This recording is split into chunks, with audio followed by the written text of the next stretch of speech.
waiting amid accusations of plots to depose or even assassinate him. Zimbabwe's leader Robert Mugabe dismisses speculation that he's stepping down as foolish and idiotic.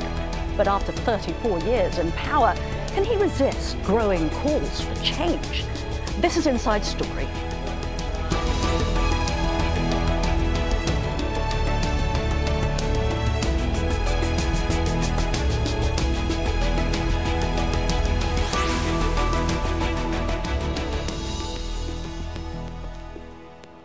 Hello and welcome to the programme. I'm Veronica Pedrosa.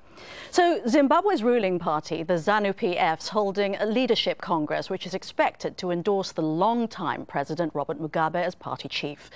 The 90-year-old leader's ruled the southern African nation since independence from Britain in 1980, but some analysts are saying that his Zanu-PF party is divided over his succession like never before.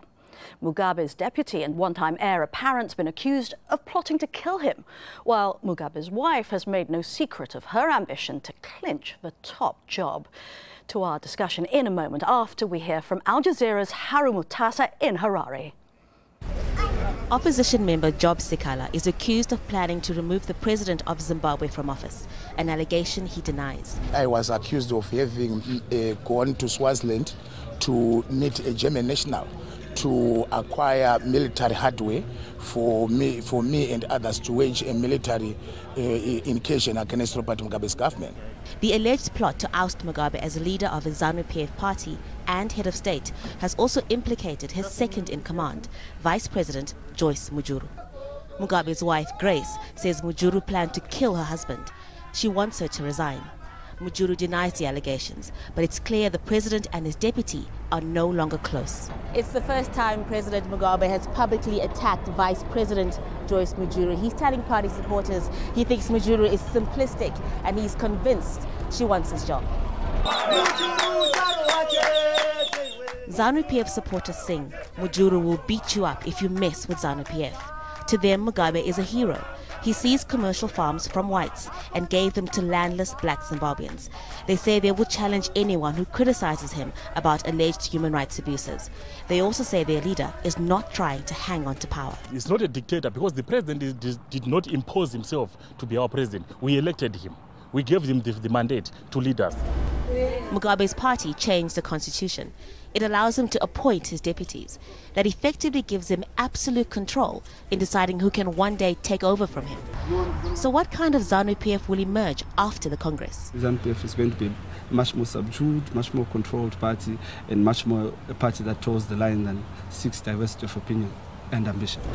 MUJURU's fall from grace could mean another faction leader, Justice Minister Emmerson Mnangagwa, may one day take over from Mugabe. But Africa's oldest leader is also a tactician.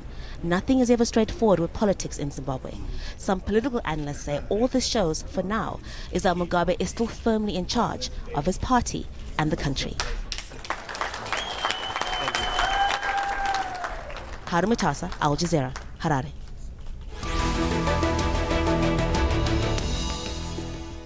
All right, time then to bring in our guests for this Inside Story. In Harare is Bright Matonga, Member of Parliament for the Zanu-PF party and former Deputy Minister of Information. Joining us from London is Lance Guma, Managing Editor of Nehanda Radio, an independent Zimbabwean news and internet radio station. And completing our panel in Harare, we have Obert Gutu. He's National Spokesman for the Opposition Movement for Democratic Change Party. Thanks very much indeed. Gentlemen, let's start in Harare with Bright Matonga. I want to ask you whether you agree with the assessment of that person in Haru Mutasa's report. What kind of party is to emerge from a Zanu-PF Congress that is said to be more divided than ever, controlled and subdued, as he said? Well, Zanu-PF has a Congress, an elective Congress, every 4 years. So it is one of them. This is the 6th one. So naturally, whenever there are elections, you know, people campaign. There's different ways of campaigning. But previously, people have been afraid to discuss the issue of succession. This time, everyone's talking about it. This is our open democracy. Remember, we've got a new constitution. So whenever there is a Congress, everyone has to step down. Everyone has to step down, including the president, and then they are voted into power. We select members of the Central Committee. It's like your parliament, which then from that kind of parliament setup, you then have your Politburo. And that's where you have your presidium, the president, vice president, and the national chairman. So it's a democracy. That's why you see people are campaigning openly without fear of intimidation, without fear of anything. Without fear of intimidation, without fear of anything. Let me put this to Lance Guma, who's an independent journalist. That doesn't sound like the Zimbabwe we've heard a lot about over the last 3 decades under Robert Mugabe. It's quite hilarious that Bright Matonga talks about an elective Congress when they've changed the constitution and Mugabe is going to be doing all the appointments. So what elections are going to be conducted when they've bullied and intimidated the vice president into not attending? I mean, what is basically happening is a political circus that involves clowns who are not even funny. I mean, people want jobs. People want clean water. People want health, housing. They want a steady supply of electricity. And what they have is a 90-year-old president who is talking about imaginary assassination plots. They've been talking about this assassination plot hang on a second. Weeks, but no evidence has been provided. Well, do you mind? I'll let you chip in there in a moment, Obert Gutu, but let me just put that directly to Bright Matonga, as he's there and he's heard all of that. I think it's common cause that our president is 90 years old, but he has been voted into power. It is an elective process. The 10 provinces, they sit down to choose their leaders, and that's what has happened. But doesn't Lance have a point in the point that he can now directly appoint his deputies? No, that is not democratic. It's a legal process. It had to go through Central Committee. It is democratic because there was a proposal from the Politburo, which is the highest decision-making body, and it was put to the Central Committee, which has got more than 300 members who decides, who debates on the process of changing the law. All right, thanks. So everything was done above board. You know, whenever there is an election... Let's go to Obert Gutu in this case and ask you what it's like for you, Obert, to be watching this happening. You know, the MDC has gone through its own problems, its own troughs and peaks. Thank you very much. Let me start by stating that what you are witnessing today in downtown Harare is a praise and worship session where Robert Mugabe and his hangers-on are fully embarked on a session of praise and worship. It is anything but an elective Congress. Unlike the 4th National Congress of the MDC that was held in this same city exactly a month ago, where all the 14 top leaders of our party were elected by secret ballot at a national congress. Zanu-PF is busy with a praise and worship session where everyone who disagrees with Robert Mugabe and his hangers-on has been literally bludgeoned out of the party. JOICE, MUJURU, and all other members of Zanu-PF who are perceived to be JOICE, MUJURU sympathizers have literally been sent packing. This is why you find that there is no election that is going to be conducted. Wait a minute, isn't it the truth as well, Obert Gutu, that the MDC has been somewhat outmaneuvered? It is actually a mockery of the word Congress. From the point where Morgan Tsvangirai looked like he had a chance of succeeding Robert Mugabe, now the MDC has been outmaneuvered. So isn't this just sour grapes from the MDC, what you're talking about? We have not been outmaneuvered. If anything, we have been rigged. All elections that have been held in Zimbabwe, particularly elections that have been held since the year 2000 when the MDC came onto the political landscape, have been rigged by Zanu-PF and Robert Mugabe. Only yesterday, by way of a slip of the tongue, Robert Mugabe himself did concede that he was beaten all systems out by Morgan Tsvangirai in the 2008 presidential election. He did concede that Morgan Tsvangirai had 73% of the vote. Listen, this was Robert Mugabe himself saying that.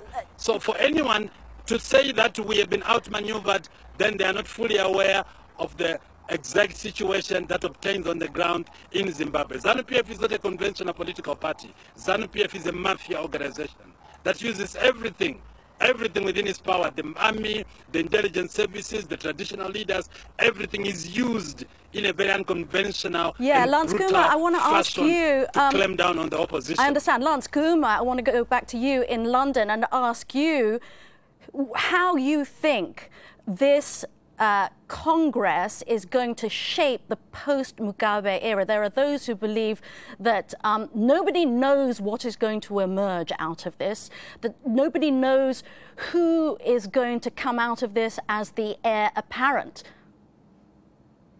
The ZANU-PF slogan for quite some time has been that Zimbabwe will never be a colony again. Well, I think it's safe to say ZANU-PF will never be the same again.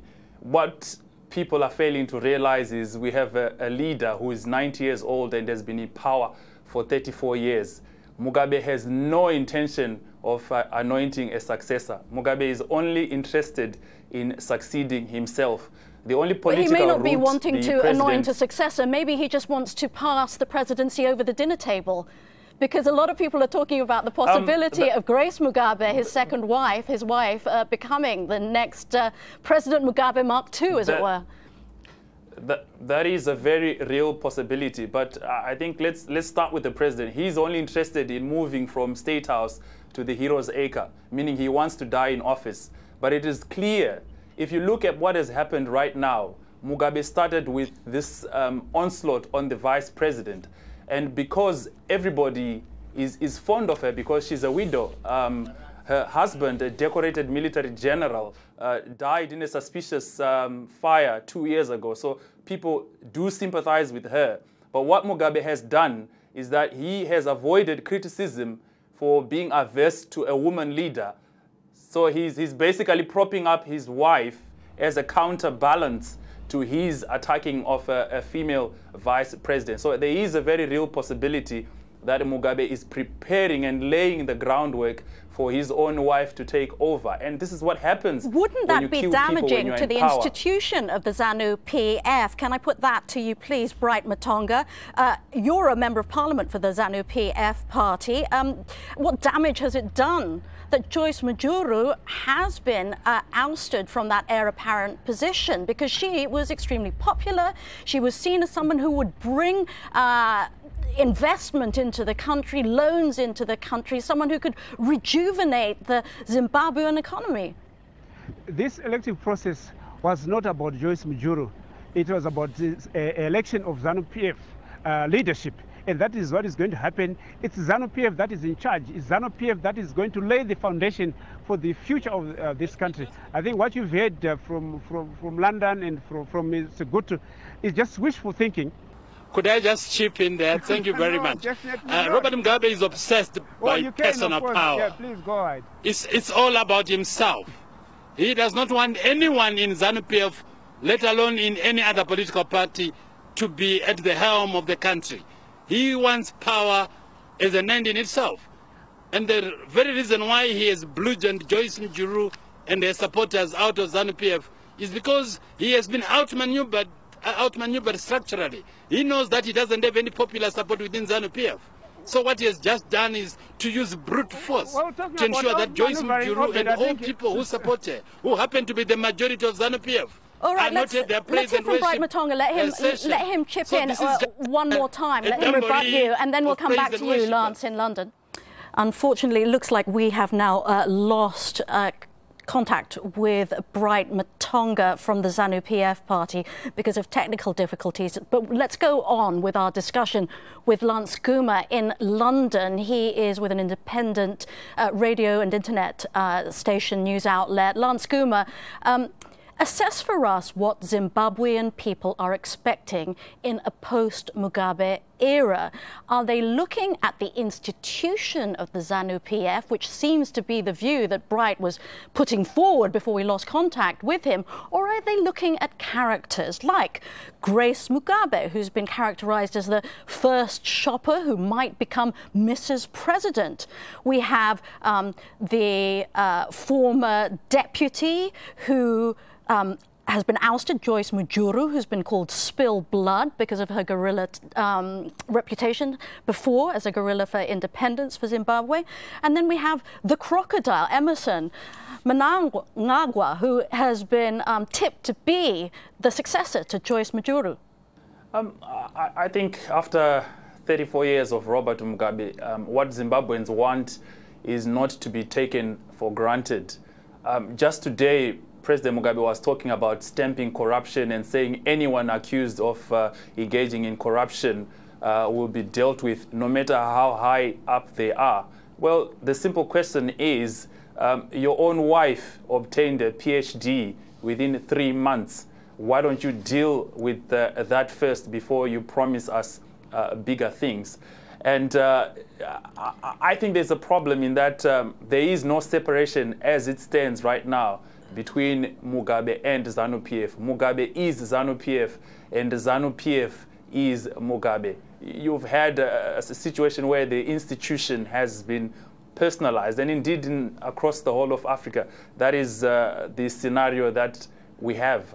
But you know, in terms of looking at an option like Emerson Mnangagwa, the current Justice Minister, this is somebody who took part in a genocide in the southern part of the country when he was Minister for State Security. So when people look at all these options, having to choose between Mugabe's wife and a Justice Minister who was implicated in genocide, it's not really what you would call a nice choice to be making, which is the reason why I suppose MUJURU was targeted, because MUJURU had this way of appeal. I think she appeals to a lot of people in ZANU-PF, and she appeals to a lot of people in the opposition. Yeah, I mean, the analogy that we always give is that you only get tackled if you have the ball.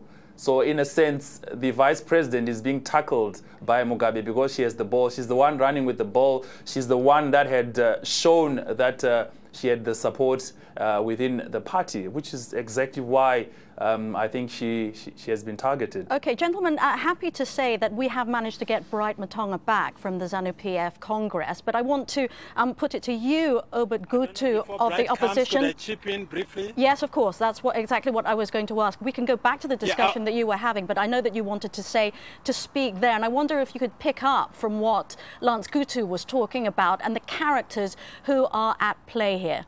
I was basically going to say that there is no way that you can talk of a post-Mugabe era in Zimbabwe without talking of the MDC and Morgan Tsvangirai, because it has been proven that ever since the year 2000, when elections were being held after the formation of the MDC in September 1999, the MDC has been winning elections. And any post-Mugabe political scenario in Zimbabwe cannot be complete without taking into account Morgan Tsvangirai and the MDC. But when you look at it, ZANU-PF is yesterday's party. ZANU-PF is effectively split. And as we are speaking, there is no ZANU-PF to talk about. The only party that the people of Zimbabwe look up to going forward, the only party that the majority of the people of Zimbabwe have confidence in, as we are talking right now from Zimbabwe, is the MDC led by Morgan Tsvangirai. And any political landscape post-Mugabe has to take into account the MDC and Morgan Tsvangirai. But listen, Morgan Tsvangirai had a chance to bring change from within government during the Grand Coalition, and that didn't happen. That's why we are now talking about a fight within the ZANU-PF rather than talking about MDC. MDC could have done so much more.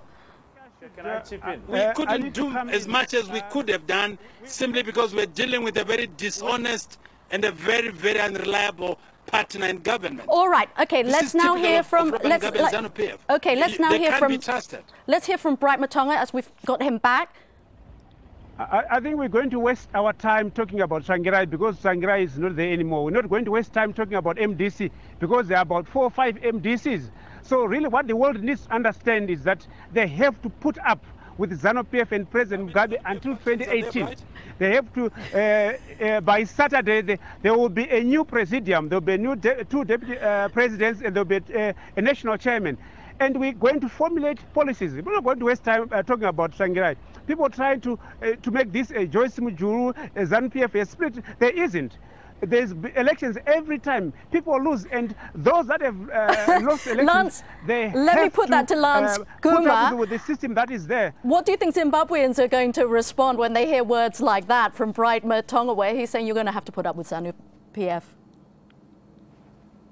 Well, given the fact that Mugabe controls the army, the police, the state security, probably Bright Matonga is right, because Mugabe has privatized all those institutions. Just before this Congress, you had Mugabe meeting the generals. So basically, he was basically. Yeah, but why would a party leader on the eve of a Congress be meeting with generals? You know, I think that was a way of intimidating his rivals to say, look, I am it. We gave you a chance to speak. Just allow me to say my point. You need to understand that the president is the commander-in-chief of the Zimbabwe Defense Forces, so he has to meet his generals. Well, he had the whole year to be meeting. He had the whole year. I think those he had the whole year to meet the generals. Why would you meet? He had the whole year to meet the generals. Why would you meet the generals on the eve of a party congress? Unfortunately, it looks as if we have lost Bright Matonga again.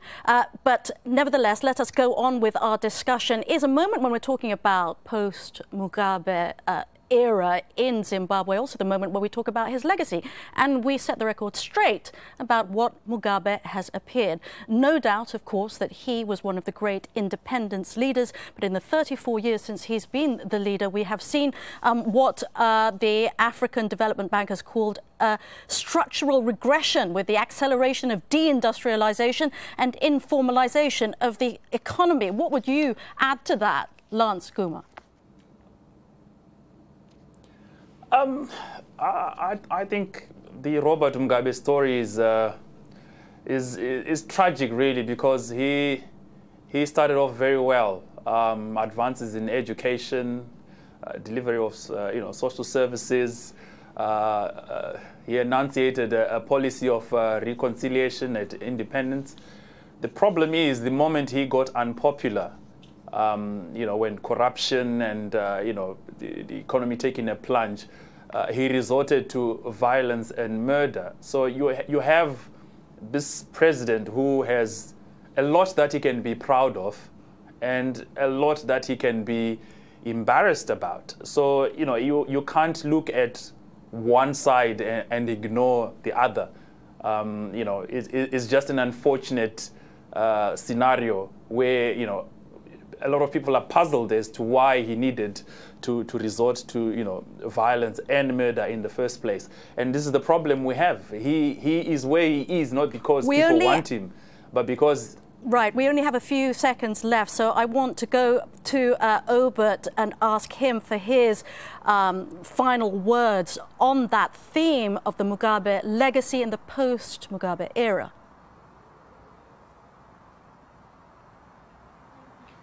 The post-Mugabe era, as I've already indicated, can never be located without the involvement of the MDC and Morgan Tsvangirai, as I've already said, because we have been winning elections.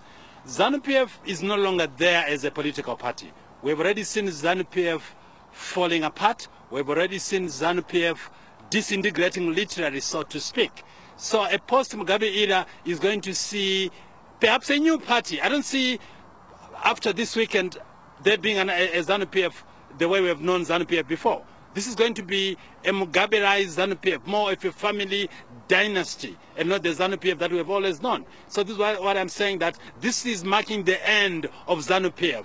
This weekend will be marking the official demise of ZANU-PF as a conventional political party. All right. Post-Mugabe, I'm going to see a situation where the MDC is going to be the majority party in government. And of course, we are going to look at the progressive elements in the former ZANU-PF. I'm calling it former ZANU-PF because as it is, ZANU-PF is no more. All right. We are not going to miss them. All right, we're going to have to leave it there. Thank you. Obert Gutu, and earlier we heard from Bright Matonga in Harare, and of course Lance Guma in London. And why not add your voice to this discussion? You can post your comments at facebook.com/AJ Inside Story or contact us on Twitter. Our handle is @AJ Inside Story. I'm Veronica Pedrosa. Thanks for watching. Bye for now.